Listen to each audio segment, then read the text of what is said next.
What up, fighters and fight fans? It's Salvador Rosas bringing you another Sweet Science tutorial.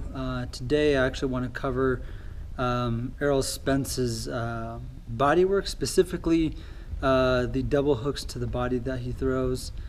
He just came off a really spectacular win over Kell Brook. I believe it was last weekend. Ended up breaking Kell Brook's left orbital bone. So Kell Brook broke his right orbital bone against Gennady Golovkin. In the last fight, comes into this fight, ends up breaking his left orbital bone. Really unfortunate for Kell Brook. I actually like Kell Brook a lot. I like his style. I think he's a great welterweight, big welterweight, but a great welterweight. But Errol Spence dispatched of him in the 11th round. He just couldn't continue because of the eye. But the way Spence built up to that 11th round was built off of a lot of body work.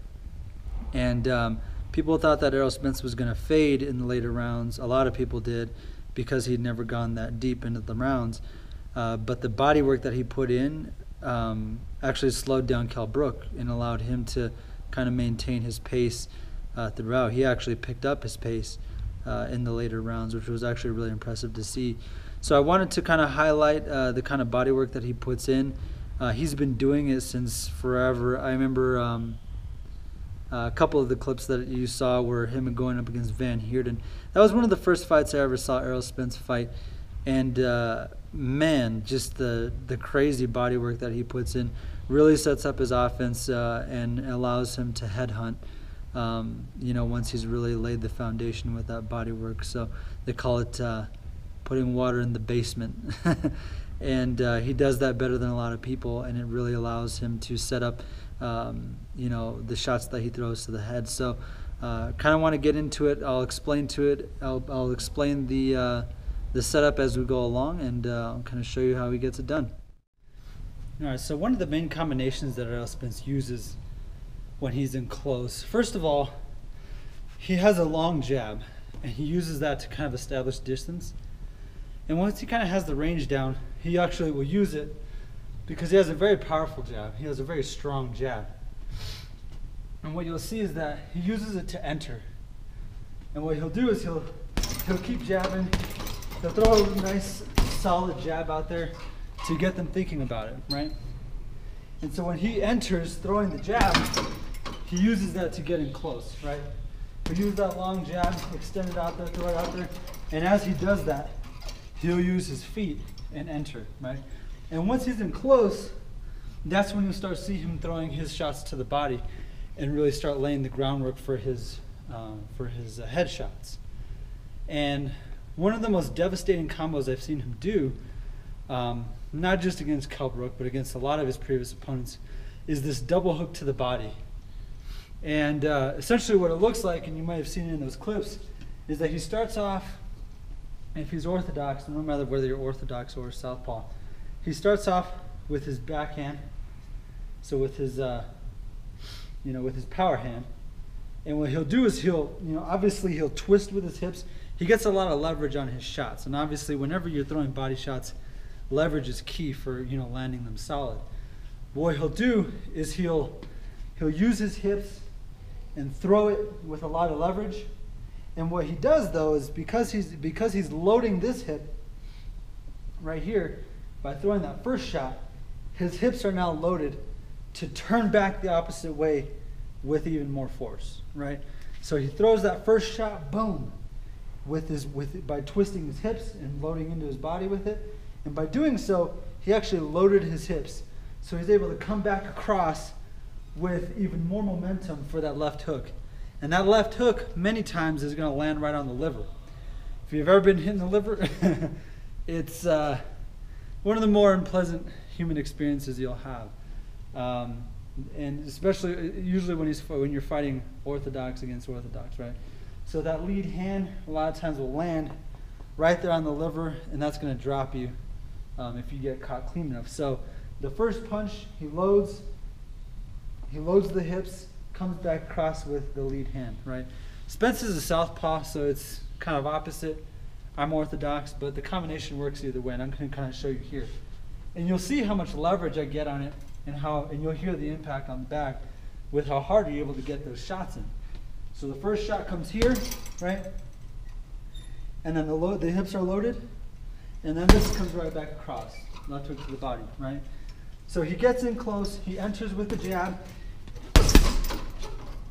right? And it's quick. It's a quick turnover because he just has to, right? And that left hook, because you're loading your hips initially, it comes back with so much power. It ends up being a great body shot. And after a while, after, continuously hammering at the body, they're going to start dropping their hands, right? When you enter, they're going to start thinking you're going to throw to their body, and they're going to start dropping those hands, which is something Canelo does very well as well. So they start thinking about those body shots, they start dropping their hands, and next thing you know, you're opening up top shots. Right now, Errol Spence tends to throw a lot more straights and crosses than he does hooks, but he still mixes them, throws hooks in there for his top attack. But he sets it up with that, right? He comes in, he jabs, he gets them thinking about the jab, he enters, and then just throws that, right? And you can hear the impact on the bag, right? It's a hard hit. If I were to hit someone with either of these shots, just based on the momentum I'm putting into them by twisting my hips, it's going to slow someone down, if not stop them, right? So you hit, so you load the hips, right? Hips are loaded, and you come back across, right? And you use that body momentum to shift into that lead hook to the body, right? And again, the turnover is quick.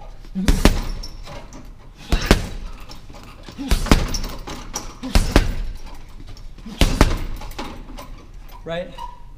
So by doing so, he tends to break people down. I think I heard him on several interviews previously say something to the effect of, kill the body and the head dies. It's actually a really old saying, but it's very true, and his game is, speaks to that saying very well. He breaks people down over time because he can crack so hard. He hits so damn hard. And over time, those body shots accumulate on everyone he's fought. Those body shots accumulate, and he ends up getting them out of there. You can see the effects of his punches on his opponent as the rounds carry on, and you can see that they're starting to break down. Even a fighter who, like Kell Brook, he fought Sean Porter. Sean Porter has an absolutely relentless attack.